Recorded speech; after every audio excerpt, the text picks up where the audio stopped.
संतोष देशमुखांचा शवविच्छेदन अहवाल माझाच्या हाती, शरीराच्या प्रत्येक भागावर गंभीर जखमा, संपूर्ण शरीर काळं निळं, बेदम मारहाणीचं धक्कादायक वास्तव अहवालात नमूद.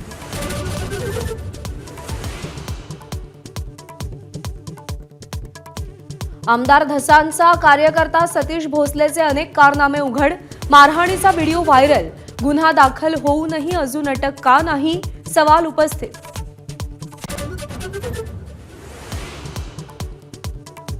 अनिल परबांनी माफी न मागितल्यास निलंबन करावं, छत्रपती संभाजी महाराजांसोबत तुलना केल्याप्रकरणी प्रवीण दरेकरांची मागणी, परबांना सळो की पळो करून सोडण्याचा इशारा.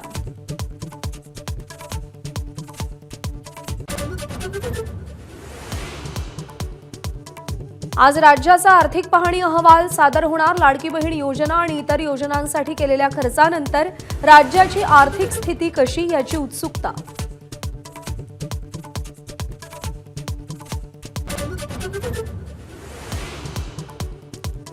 महाराष्ट्रात 9 महिन्यात 10 वर्षातली विक्रमी परकीय गुंतवणूक, मुख्यमंत्र्यांची माहिती. 9 महिन्यात 1,39,434 कोटी रुपयांची परकीय गुंतवणूक.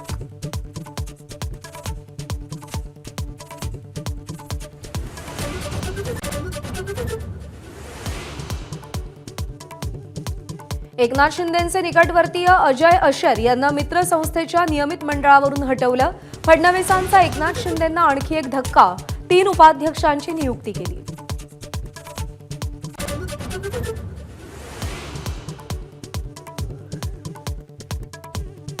अशोक चव्हाणांचे मेहुणे भास्करराव पाटील खतगावकर अजित पवारांच्या राष्ट्रवादीमध्ये, आमदार प्रताप पाटील चिखलीकरांनी राष्ट्रवादीत स्वागत केलं.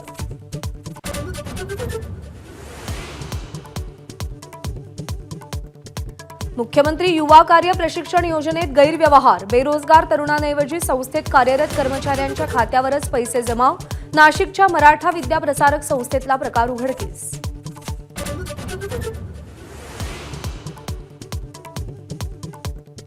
प्रधानमंत्री किसान सन्मान निधी योजनेमध्ये 181 बोगस बांगलादेशी लाभार्थी, किरीट सोमय्यांनी नाशिकमधल्या कळवणमधला प्रकार उघडकीस आणला.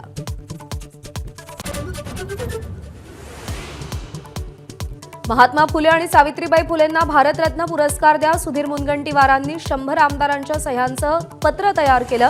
आज पत्र सरकारला देणार.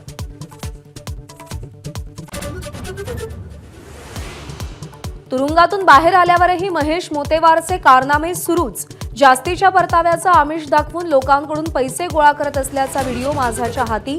साथीदारांच्या नावे दौलत प्राईड नावाची कंपनी स्थापन.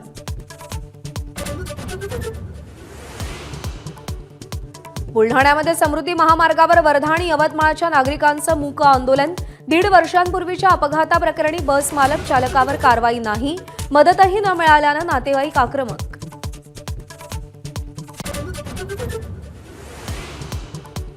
रोहित शर्मा जिथं क्रिकेट शिकला ते टर्फ म्हाडानं हटवलं. स्वामी विवेकानंद शाळेतील टर्फचा व्यावसायिक कारणांसाठी वापर होत असल्याचं कारण देत म्हाडाची कारवाई.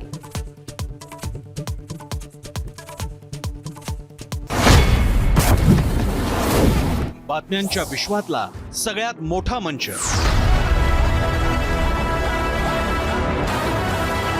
अचूक, थेट आणि निष्पक्ष. बातम्यांच्या त्याच जगात पुन्हा येतोय आणि घेऊन येतोय चर्चा जनहिताची.